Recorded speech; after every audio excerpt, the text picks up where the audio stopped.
ভোলা বরিশাল সেতুর দাবিতে ভোলা সমিতি ঢাকা যখন শিক্ষার্থীরা আন্দোলন শুরু করেছিল তখন থেকেই তারা শিক্ষার্থীদের পাশে দাঁড়িয়েছেন ভোলা সমিতি ঢাকা। ভোলা সমিতি ঢাকার যে কেন্দ্রীয় নেতৃবৃন্দ রয়েছেন তাদের মধ্যে ভোলা সমিতি ঢাকার কেন্দ্রীয় সভাপতি অধ্যাপক ডক্টর মাকসুদ হেলালি এবং সাধারণ সম্পাদক ভারপ্রাপ্ত প্রকৌশলী এটিএম মহিউদ্দিন ফারুক এবং ভোলা সমিতির দপ্তর সম্পাদক মোহাম্মদ শফিউল্লাহ এবং ভারপ্রাপ্ত অর্থ সম্পাদক মুস্তাফিজুর রহমান মনির তিনি সহ অন্যান্য সকল নেতৃবৃন্দ হচ্ছে ভোলা সমিতি ঢাকার পক্ষ থেকে সেতু আন্দোলন ভোলা বরিশাল সেতু আন্দোলনের পাশে ছিলেন এবং ভোলার সমিতি ঢাকার যে মতিঝিল আঞ্চলিক কমিটি যেটি শাহবাগ মতিঝিল আঞ্চলিক কমিটির মধ্যে পড়েছেন, শাহবাগের নেতৃবৃন্দ সবাই কিন্তু এসে ভোলা বরিশাল সেতুর পাশে দাঁড়িয়েছেন। এছাড়া ধানমন্ডি গুলশান আঞ্চলিক কমিটি এবং হচ্ছে মোহাম্মদপুর যাত্রাবাড়ি আঞ্চলিক কমিটির এবং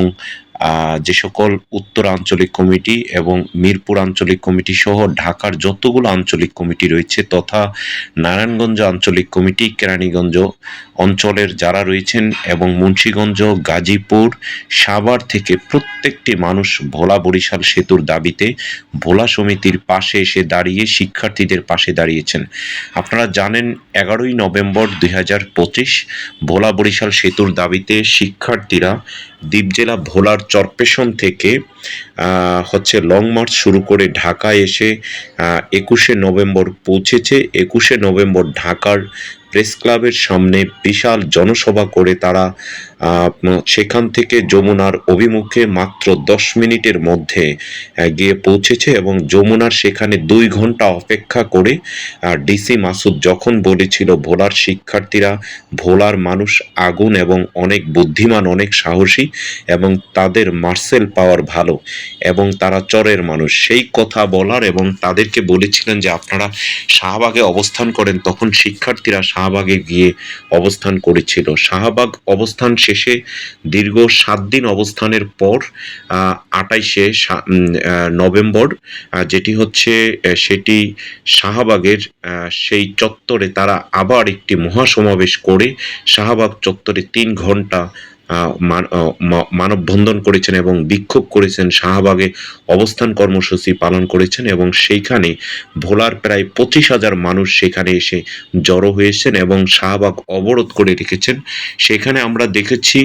যে জুলাই আন্দোলনের নেত্রী সামান্তা শারমিন এবং জুলাই আন্দোলনের অনেক ভোলার যে সকল নেতৃবৃন্দ ছিল এবং ভোলার যে 1 আসনের বিএনপির মনোনীত প্রার্থী গোলাম নবী আলমগীর তিনি এসে শিক্ষার্থীদের সাথে একাত্মতা পোষণ করেছেন। ভোলা বরিশাল সেতু এটি হচ্ছে ভোলার মানুষের দাবি। শুধু এটি ভোলার ব্রিজ নয়, এটি 30টি জেলার সংযোগ বললেও চলে, যেহেতু ভোলা এবং বরিশাল এবং নোয়াখালী এই 2টি জেলার মধ্যবর্তী জায়গা হচ্ছে ভোলা। এটি বাংলাদেশের একমাত্র দ্বীপ জেলা, যেই দ্বীপ জেলার চারপাশে পানি, 3 পাশে নদী, 1 পাশে বঙ্গোপসাগর এবং এটির হচ্ছে দক্ষিণে হচ্ছে বরিশাল,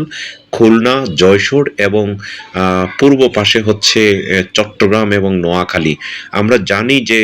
বরিশালের পাশে সেখানে প্রায় 21টি জেলা রয়েছে, যেই জেলাগুলোকে আপনার পদ্মা সেতুর মাধ্যমে ঢাকার সাথে সংযোগ করা হয়েছে এবং নোয়াখালী যেখানে হচ্ছে ভোলার পাশেই নোয়াখালীতে প্রায় নোয়াখালী, কুমিল্লা, লক্ষ্মীপুর, ফেনী, রাঙামাটি, চট্টগ্রাম, কক্সবাজার সহ এবং এই সকল জেলাগুলো যেগুলো রয়েছেন এবং ঢাকা খুবই কাছে এই সকল জেলাগুলোর সাথে, কারণ পণ্যবাহী জাহাজ কিংবা ভোলার যে সকল পণ্য রয়েছে, বিশেষ করে ভোলা থেকে যেই পরিমাণ গ্যাস ঢাকাতে প্রবেশ করে এবং ভোলার 9টি কূপ রয়েছে এবং সেগুলোর মাধ্যমে আমরা জানি যে 29টির মতো কূপ রয়েছে, কিন্তু 9টি থেকে হচ্ছে গ্যাস কূপ থেকে হচ্ছে গ্যাস উত্তোলন করা হয়, যেই গ্যাস প্রতিদিন 80 কোটি টাকার গ্যাস ভোলা থেকে হচ্ছে ঢাকার উদ্দেশ্যে নিয়ে নেওয়া হয়। তো এগুলো বিভিন্ন ফ্যাক্টরিতে যায় এবং ভোলা থেকে ভোলার বিদ্যুৎ দিয়ে বরিশাল সহ 16টি জেলায় হচ্ছে ভোলার বিদ্যুৎ দিয়ে হচ্ছে বিদ্যুৎ চলে গ্যাস দিয়ে বিদ্যুৎ বানানোর কারণে। এবং ভোলার যেই ইলিশ রয়েছে বাংলাদেশের 60 ভাগ ইলিশ ভোলা থেকে হচ্ছে এসে থাকে, কারণ ভোলার এত জেলে রয়েছে, প্রায় 50,000 থেকে 1 লাখ জেলে রয়েছে ভোলার, যারা হচ্ছে ভোলাতে মাছ ধরার সাথে হচ্ছে জড়িত। এছাড়া ভোলায় 22 লক্ষ লোক, অনেকে বলে, আমরা বলি 20 লক্ষ লোক ভোলাতে থাকে, 5 লক্ষ লোক ঢাকায় থাকে এবং চট্টগ্রামে 3 লক্ষ লোক থাকে এবং প্রবাসে হচ্ছে 2 লক্ষ লোক থাকে। সবকিছু মিলে ভোলায় প্রায় হচ্ছে 30 লক্ষ মানুষ রয়েছে বিভিন্নভাবে, এবং ঢাকা সারা বাংলাদেশ সহ পৃথিবীর বিভিন্ন কান্ট্রিতে মিলে হচ্ছে ভোলার প্রায় 30 লক্ষ মানুষ রয়েছে। এই 30 লক্ষ মানুষের একটাই দাবি, বিচ্ছিন্ন দ্বীপকে আপনারা ভোলা বরিশাল সেতুর মাধ্যমে মূল ভূখণ্ডের সাথে যুক্ত করবেন। কিন্তু এইটি আওয়ামী লীগ সরকার 2017 সালে তারা একটি সমীক্ষা করেছেন, 2022 সালে তারা একনেকে পাশ করেছেন 10,000 কোটি টাকা দিয়ে ভোলা বরিশাল সেতু নির্মাণ করবেন, এবং তারা মাটি যাচাই সহ এবং পথ যাচাই সহ সব কিছুই তারা করেছেন। করে তারা হচ্ছে পদ্মা সেতু উদ্বোধন করেন, কিন্তু 2024 সালে 5ই আগস্টে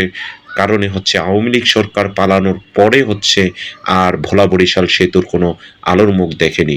তখন জুলাই আন্দোলনের ডক্টর মোহাম্মদ ইউনূস সরকারের সাথে যারা ছিলেন তারা হচ্ছে সেতুমন্ত্রী, সেতু উপদেষ্টা ফয়জুল করিম খান, তিনি বলেছেন যে ভোলা বরিশাল সেতু করবেন, এবং তার কথা অনুযায়ী সেখানে সমীক্ষা হয়েছেন, সেই সমীক্ষায় 17,000 কোটি টাকা, তার মানে হচ্ছে আওয়ামী লীগ থেকে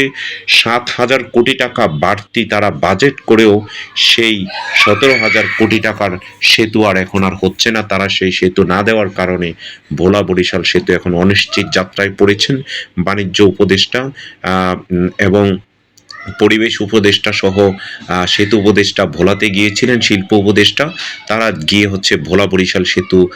দিবেন না, এবং সেটি অপরাধ প্রকাশ করার কারণে ভোলা বরিশাল সেতু আর হচ্ছে না। এই কথা বলার পরেই শিক্ষার্থীরা তারা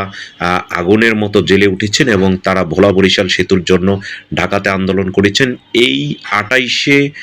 নভেম্বর তারা আন্দোলনের পরের দিন পুলিশ তাদেরকে ঢাকা থেকে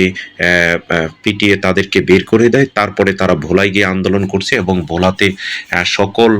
উপজেলায় আন্দোলন করেছে এবং ডিসি অফিস ঘেরাও করেছেন। আপনারা যারা এই ভিডিওটি দেখছেন তারা লাইক, শেয়ার, কমেন্টস করবেন। ভোলা সমিতি ঢাকা সেতু আন্দোলনে সবসময় পাশে থাকবে সে আশা প্রত্যাশা করে বিদায় নিচ্ছি।